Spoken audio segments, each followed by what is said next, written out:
How do private equity firms view the restaurant industry right now? Hello, this is Jonathan Mays, editor-in-chief of Restaurant Business. And in this week's episode of A Deeper Dive is all about M&A, specifically from the point of view of the investor. The restaurant industry is in a weird spot right now, following a tough couple of years. And private equity investors that historically put a lot of money into the business have been mostly on the sidelines. Does not help that quite a few private equity owned chains have run into serious problems of late. We wanted to talk about the state of the market and get a bit of insight into one of the more active investors in the industry right now. And I finally managed to get Savory Fund co-founder Andrew Smith on the podcast. Andrew, welcome to the podcast. Thanks for having me, Jonathan. Glad to be here. All right. So tell us about Savory Fund, first of all. Well, Savory Fund it evolved from us just being operators. I think when people say, well, yeah, we're a private equity firm, but we're also operators, it's like, really? Did you really operate restaurants before? Because I remember, Jonathan, the day when I was actually in the dish pit or making pastries or baking bread or working the drive-through. We are operators. It's still in our blood. We've done it for many, many years. And we saw a need as we grew our enterprise to about 200 restaurants with a few different brands to invest into the emerging segment and not just the franchise segment and be franchisees. And so we sold all of our businesses back in 2017 and we pivoted and we set up with our team that had been with me for 10 years, Savory Fund. And Savory Fund is a private equity fund that invests into the emerging market. So any brand that is, call it 5 to 15 units, been around between 5 and 20 years, kind of hit that so-called wall of growth. They need capital. They need the playbook. They need the know-how of how to go beyond. Savory exists to fill that chasm. And we've had one hell of a journey the last 7 years, and we're still having fun today. Mm-hmm. Now, how does what kind of perspective does that give you, having been an operator first? I mean, that's not a lot of private equity firms are actually run by operators. No, they're not. I think, first of all, since I am an operator, and I was also, believe it or not, Jonathan, I was in the tech industry for 11 years before I got into the food and beverage industry. Everybody's like, how did that happen? It's a good story, but maybe for another podcast. But I got into this industry from the tech industry, and I was invested into by different private equity funds. And so I had an experience being the founder of a company and having private equity funding. And so I had heard all the cliche comments and statements of what they would do for me. And really, at the end of the day, they were just capital. Most private equity is capital. And listen, that if you have a three-legged stool, you need one of those to make sure that you have capital behind it. Then you need the playbook, and then you need a team. So you really need all three of them to make any business really work in any segment, but particularly in the restaurant business, you need all three of those. So when I got into this industry, and I realized as I was having conversations with different private equity groups, which I still am friends with them, and I think the world of a lot of these groups that are very active in our industry because they make the industry what it is, I still look at them and say, there is a place for you, but probably after Savory gets involved in a brand and gets it established for them to take it then for that next journey. And so that's why I picked this chasm that I wanted to fill. We could have just become another financier of big franchise groups and got leverage and bought a bunch of, Taco Bells and this and that. We wanted to pick a place that we thought we could innovate and use our experience. And so we picked the emerging segment because it plays to our abilities as operators. And having the money just makes it all that easier because money is a tough thing. I mean, trying to go out and search for money, especially nowadays, as you know, Jonathan, it's extremely tough. And even for private equity groups wanting to buy things and go get leverage so that they can make their acquisition easier, it's extremely hard for them too. So I think we're in the right spot. Mm-hmm. How many brands have you invested in? You got quite a few that you've put money total into. 13. We've sold 4. We've sold 4. We have 2 funds that we raised. One in 2020 or 2019 was really our debut fund of $100 million. We raised another subsequent fund, Jonathan, of $100 million, which you reported on in 2021. And then we launched last year Savory Fund 3, which is a $200 million fund. We've already bought our first asset and partnered with Amir Mostafavi of South Block out in the DMV area. Unbelievable brand. And then we actually have our next asset under contract right now, and we're going to be closing in 45 days. So you will be the first to know, Jonathan. Very nice. So what type of, when you're looking to put money into a brand, what are the traits that you were looking for? It's it's interesting because when I say this, and I usually say it in an audience, it's funny how all of the people listening, they kind of do this, like they're nodding. And so I'll tell you what I say every time, because it's really what we start with. And that is, you're a consumer, Jonathan. You go into restaurants all the time with your family or with colleagues or, friends. And all of us will leave restaurants at times and we'll go, I don't know what was going on in there, but something is hitting there, right? Like the sights, the sounds, the smells, the service, the experience, like everything was hitting. And so it has the it factor, right? And we all know what the it factor is because we're consumers. So we start with that. Like if we go into a brand and it's like, wow, something's going on here that's working really, really well. And it has the buzz. So finding brands that have something that stands out from the rest of the pack is fairly easy for all of us as just consumers. But really, we want to find with founders or find founders that we correlate and we kind of mesh the way of thinking of how to create a great brand. And that is, let's not partner and then sell franchises as fast as we can so that we can pump this up and sell it to someone else in 3 years. That's not a good business. They typically are broken within 3 or 4 years. So for us, when we sit down with a founder and they're like, listen, I want to build a legacy. I want to build a brand that is around for decades. It's something that we are passionate about because the founders think like us. This is a marathon. This is not something that is a sprint race. And to build great brands, you really have to put the process, the systems, and the people in place to build a great brand. And it does take years. It could take 7 or 10 years. And it's okay. Take that time to do that. But with the founders that just want to do it quickly, we usually don't align with really well. And so we'll walk away from those deals fairly quick. Those that want to build legacy brands are the ones that we want to work with. And we have a no asshole rule. So if they're not assholes, then we usually will want to work with them too, Jonathan. So no, looks like I'm out. So, come on, I'd work with you, Jonathan. Oh, I don't know. So, I mean, how do you determine, there's a lot there, which is fantastic. So how do you determine, like, cause a lot of you go to restaurants and you've seen a lot of restaurant chains that you think, oh, this thing has it. This thing has everything going on for it. There's a lot of energy behind it. The food is really good. Yada, yada, yada. How do you know that that's something that could be easily replicated? Because a lot of those brands do end up failing over time. Yeah, a lot of them do. I would say a few things. First of all, it has been if you didn't already know this, Jonathan, because I haven't read any of your articles. In fact, I read every one of them. But, over the last several years, Jonathan, it's been very tough. It's been very tumultuous. I've been in the industry 17 years, and the last 4 have probably tested everybody to the max, right? Now, you could look at that, especially as an investor, and go, ooh, I don't know, it's kind of nerve-wracking, and maybe we should be nervous.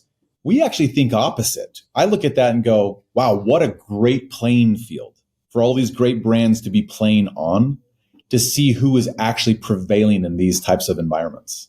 Mm-hmm. So it's actually better for us to see how people are performing in headwinds, because not everything is always up and to the right. With any brand, with any company, even in tech, consumer packaged goods, it doesn't matter what it is. Not everybody operates perfectly well in every single market cycle. So for us to have gone through the headwinds we have over the last 4 years, it's been actually a really good due diligence testing ground for a lot of brands. So then if we find a brand and we say, okay, what were you doing pre-2020? How did you do during 2020? What are the moves that you made? Well, how did you do in 22 and 23 with inflation out of control and headwinds and supplies and labor? Boy, it's staggering to see, Jonathan, some of these brands really do pivot, galvanize as a team, galvanize with the consumer, make pivots on their menu to stay ahead of the other competition and then still profit extremely well. I think that there's still a little bit of a fallacy out there right now that brands just can't make money. It's just not true. We have brands that are absolutely throttling it right now in profit.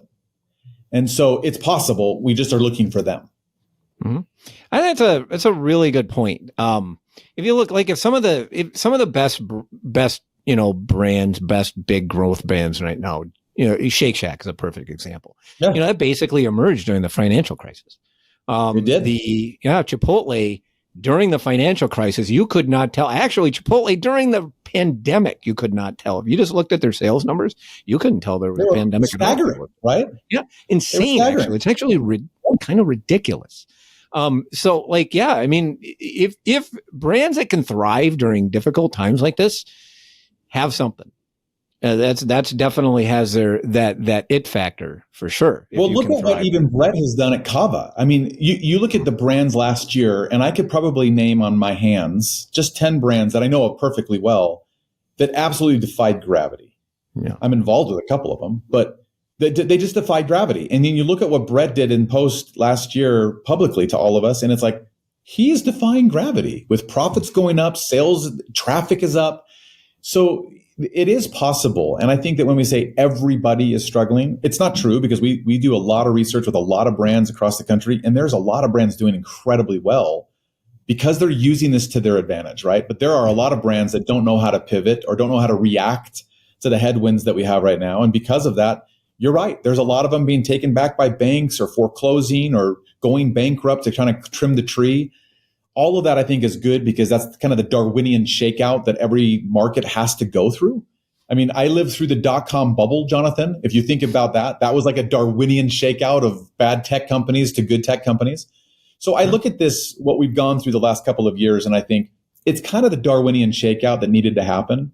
And I think great brands prevailed. I think good brands held on. And I think bad brands, they were punished with not making good decisions. Yeah. A lot of the brands that have been punished, especially last year, and it's one of the biggest probably fallacies of the past couple of years is that the brands that filed for bankruptcy and whatnot were like full service brands that just sort of lost the consumer. Your Red Lobsters, yep. your TGI Fridays, and yeah, to an extent with the big ones that was true. Most of the bankruptcies, in fact, last year were fast casual chains, and a huge number of them received money during, I guess, what you would call the dot-com boom for restaurants. If you remember, roughly a little bit more than a decade ago, when everybody was throwing money at fast casual brands, and then you just had all of these investors, a lot of whom had no experience, by the way, in investing in emerging brands. They're just throwing money at these concepts and saying, grow like that. And then, of course, you had everybody's looking for the same time sites. They drove up lease costs. They had a lot of debt, and then we had a situation like that. So, I mean, that's probably as good, if you ask me. Last year was the dot-com bust is probably as good a comparison to what happened last year as anything I've ever heard. Congratulations. It was cataclysmic. I remember living through the dot-com bubble, and I'm like, boy, the textiles of the earth are shifting right now. You could feel it as an entrepreneur, as a business owner then. But again, the strong prevailed. I prevailed out of the dot-com bubble. I still had a business at the end of the day because I had a good, fundamentally good, sound business. And then ended up selling it to a public company. At the end of the day, businesses can still prevail in times like that, but you have to be ready for those. I think also people think, well, if I throw money at it, it'll solve problems. That's not true. If I lever things, I'll get a better return. That's not necessarily true either, because if you hiccup and the market shifts and you have too much debt, you're out of covenant and you're in bankruptcy.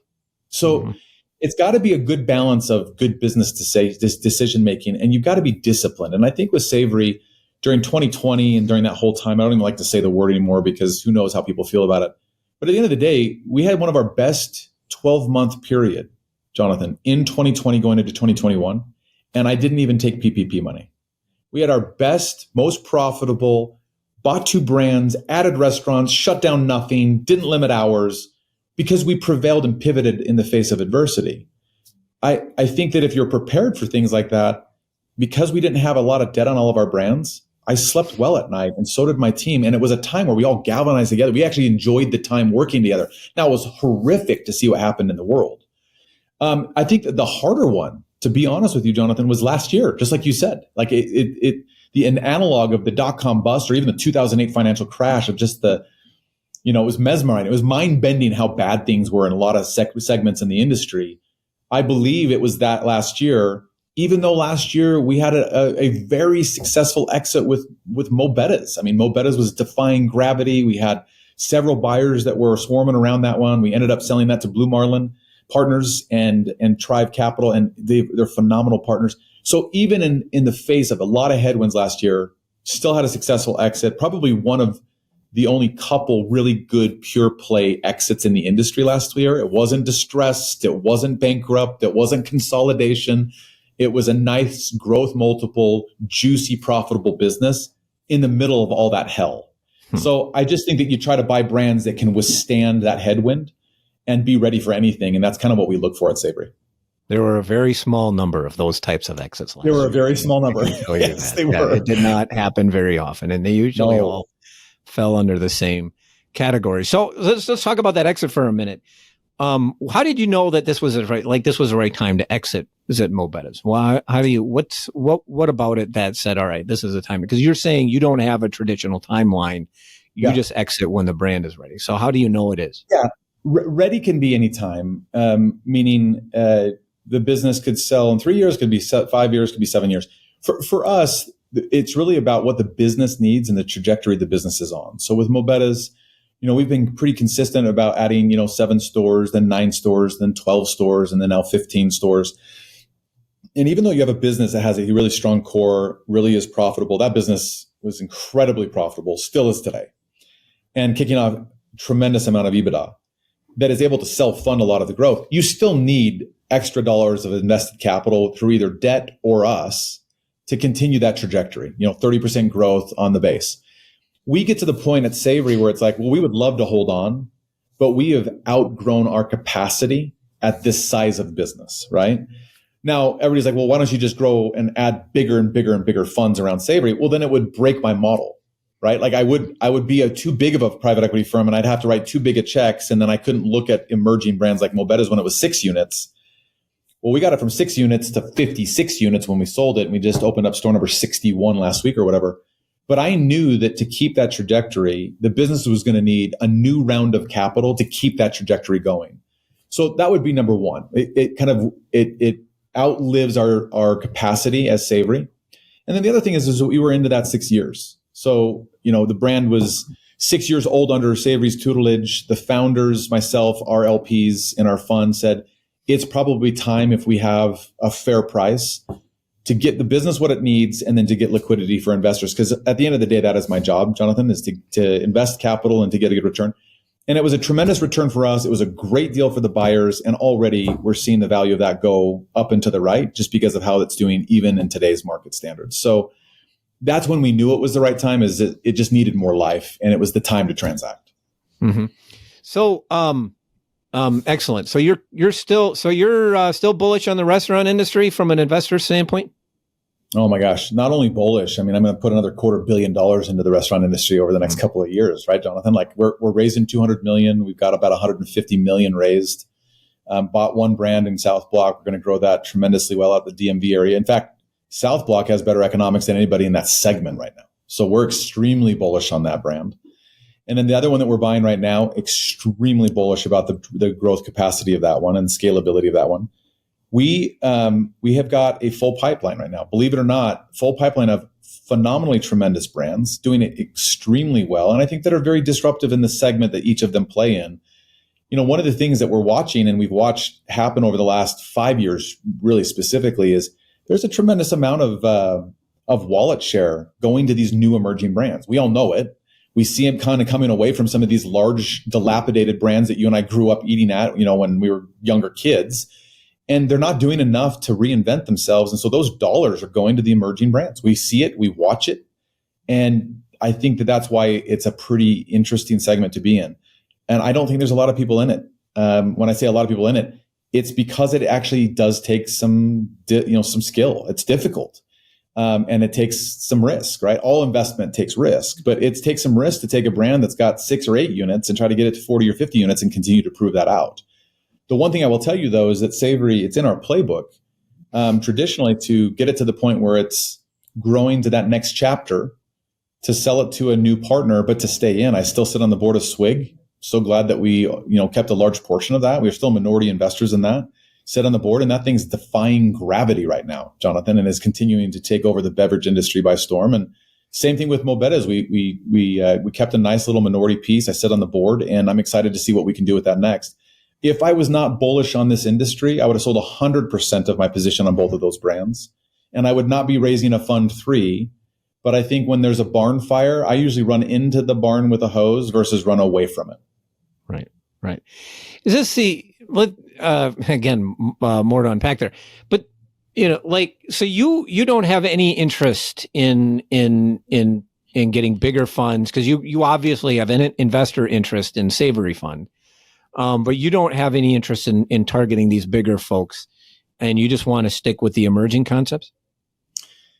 Yeah. So I was in a little business called Little Caesars at one time in my life. Obviously huge. We at the height had 87 restaurants. So we were a larger franchisee for Caesars, and we were thinking, well, we'll go around like people do with Taco Bells and Burger Kings and others, and we'll buy up the onesie twosie, franchisees that want an exit, and we'll assemble 200, 300, 400 Little Caesars. I really liked the Little Caesars team. I liked the founders. It was something we were excited about. The problem is that I feel like a lot of people are doing that, and I felt like it wasn't anything unique. And as a founder and as an entrepreneur, I like to look at things that are not being done very effectively, and I want to reinvent the wheel that has been done in the past. And I think emerging brands is where we're going to stay, especially until I'm done with my career. So yeah, we're going to stay in the emerging segment because I think that getting into the larger brands, I think I look at them, I learn from them. I think they're interesting, but really where my passion is taking, Kimo and Kalani Mac's dream when they had 6 restaurants after 10 years to 50 and have them across the country and have it be a name brand that people know and respect. To watch that transaction happen and have those guys stand there and go, you said this is what would happen and you took us here. Thank you. That is what drives us here at Savory, our entire team. It's so fun to watch those dreams come true. And I'm not trying to sound serendipitous or magical or anything else other than that's just what drives us here. So yeah, we're going to stay in the emerging segment. Mm-hmm. Now you prefer having the founders stick around, right? I mean, that's part of your model. They have to. They have to. Mm-hmm. They have to. And I think it's because there are chapters of a brand, right? I think that when you go into a Cava, most of the time when you go into a brand that has hundreds of units, the consumer most of the time doesn't really care who the founder is anymore. They just like the brand. The brand has its own life now, right? Mm-hmm. When Cava had 20 or 30 or 40, they probably wanted to know the story, and they wanted to know who the founder was. They wanted to know how it started, and they wanted to know the ethos or the authentic brand story. And so because I know that, because I'm a founder of businesses myself, you're the culture, you're the team builder, you're the cheerleader, you're the story. And if I came in, Jonathan, and you had a bakery and cafe concept and everyone in your hometown knows Jonathan Mays, I can't come in and be Jonathan Mays. I know that we both have long hair. You got better wavy long hair than I, but I can't be Jonathan Mays. I'm Andrew and I'm an investor. So I don't want people to go, oh, well, Jonathan sold out and now the brand has changed. It's different. It's like, well, we're not touching anything with food quality or experience or anything. But in the consumer's mind, they think, oh, now it's been turned, and so now it's changed. But if we do our transaction, Jonathan, you're still going into the restaurants and you're seeing your guests and saying, how you doing? And thanks for coming in, Bill and Jill. And they're like, oh my gosh, he's still part of it. It really matters in the emerging phase. So we don't do a deal if a founder is like, hey, I want to sell everything to you. I want to keep 5% and I want to just go retire on my boat.